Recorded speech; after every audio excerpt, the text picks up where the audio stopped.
হ্যাঁ হ্যালো বন্ধুরা, আজকে তোমাদের সাথে একটা নতুন রেসিপি শেয়ার করব। সেটা হচ্ছে, দেখতেই পাচ্ছ এখানে যেটা তৈরি হচ্ছে, এটা হচ্ছে ফিশ বল। এই ফিশ বলটা আজকে মা করছে। তো ওরই একটা জাস্ট রেসিপি। বেসিক্যালি তোমরা এই যে রেসিপিটা শেয়ার করছি, এটা তোমরা বাড়িতে বেশি মাছ না থাকলেও তোমরা করতে পারবে। এটা তোমরা শুধু মাছ নয়, এটা তোমরা চিকেন দিয়েও করতে পারবে, চিকেন হোক মাটন হোক।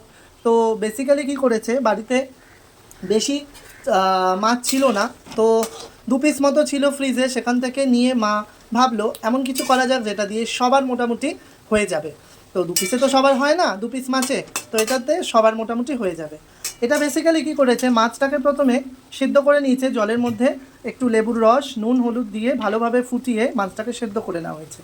তারপরে মাছটাকে ভালোভাবে কাটা ছাড়িয়ে সুন্দরভাবে মাছটাকে মেখে নিয়েছে, চালের গুঁড়ো, একটু আদা কুচি, একটু লঙ্কা তার কুচি, তারপরে একটু রসুন কুচি, নুন, সব কিছু দিয়ে তোমরা চাইলে এর সাথে আরেকটা জিনিস আমি বলি, আলু সিদ্ধও অ্যাড করতে পারবে। তাহলে কি হবে, মানে কোয়ান্টিটি আরেকটু বাড়বে। কোপ্তাগুলো ভেজে নেওয়ার পরে দেখতেই পাচ্ছ, প্রথমে কড়াইতে তেল দিয়ে এরকমভাবে পেঁয়াজ দিয়ে ভেজে নেওয়া হয়েছে কিছুক্ষণ, তারপরে আলু দেওয়া হয়েছে এরকম ছোট ছোট করে কেটে, তারপরে হলুদ দিয়ে নুন দিয়ে জাস্ট সেটাকে হালকা মানে একটু ভাজা ভাজা হয়ে আসবে। হালকা ভাজা ভাজা হয়ে আসার পরে তারপরে তোমরা যা যা যাবতীয় মশলা দেওয়া সেগুলো দেবে। দেখতেই পাচ্ছ লঙ্কার গুঁড়ো, একটু জিরে গুঁড়ো, সব কিছু দিয়ে সুন্দরভাবে কিছুক্ষণ এটাকে জাস্ট একটু কষতে দেবে। তারপরে তোমরা মানে কষে আসলে তেল ছেড়ে দেবে, যখন জল দেবে একটু দিয়ে কোপ্তাগুলো দিয়ে দেবে। তো তোমরা ঝালটা তোমাদের ইচ্ছা মতো দেবে, লঙ্কাটা। আর আরেকটা জিনিস যেটা দিচ্ছে সেটা হচ্ছে ধনে গুঁড়ো, মানে জিরে গুঁড়ো ধনে গুঁড়ো। তোমরা চাইলে দুটোই দিতে পারো, আবার যে কোনো একটাও দিতে পারো। তো দেখতেই পাচ্ছ এটা দিয়ে কষানো চলছে কিছুক্ষণ, হালকা একটু রেখে কিছুক্ষণ, তারপর অল্প একটু জল দিয়ে এটাকে জাস্ট একটু কষতে দিতে হবে। একটু নাড়াচাড়া করে অল্প একটু জল দিয়ে এটা কষতে দেওয়া হচ্ছে। আর অল্প একটু জাস্ট টমেটো সস দিয়ে দেওয়া হয়েছে, টমেটো কেচাপ। তো এটা বেশি দেবে না, টমেটো কেচাপটা বেশি দিলে আবার একটু টক টক ব্যাপার চলে আসবে।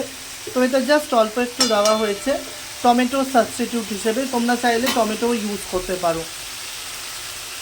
আর তারপরে দিয়ে দেওয়া হলো চিনি, চিনিটা দেওয়া হলো স্বাদটা যাতে আরও বাড়ে আর সুন্দর যাতে কালার আসে। তো চিনিটা দিয়ে নাড়া চলছে এখনও, দেখতেই পাচ্ছ অল্প যে জলটা দেওয়া হয়েছিল ওটা জাস্ট শুষে নিয়েছে এবং হালকা তেল ছাড়ছে সাইড থেকে। এরকম যখন তেল ছেড়ে ছেড়ে আসবে, তার জাস্ট কিছুক্ষণ এটাকে রেখে কিছুক্ষণ পর তারপর তুমি জল দিয়ে ফিশ বলগুলো ওপর থেকে আস্তে করে দিয়ে দেবে। চলো সবটাই তোমাদের সাথে শেয়ার করছি।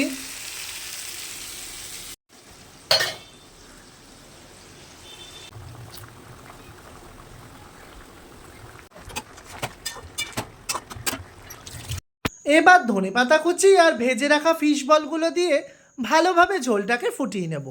তারপরে নামিয়ে নেব গরম গরম ভাতের সাথে।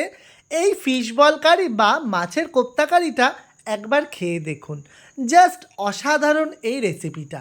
যারা ট্রাই করোনি একবার ট্রাই করে দেখো, জাস্ট ফাটাফাটি। এত ভালো লাগবে, সত্যি কথা বলছি, এক থালা ভাত খেয়ে নেবে। আর কীরকম লাগলো অবশ্যই কমেন্ট করে জানিও কিন্তু। সবাই ভালো থেকো, টাটা।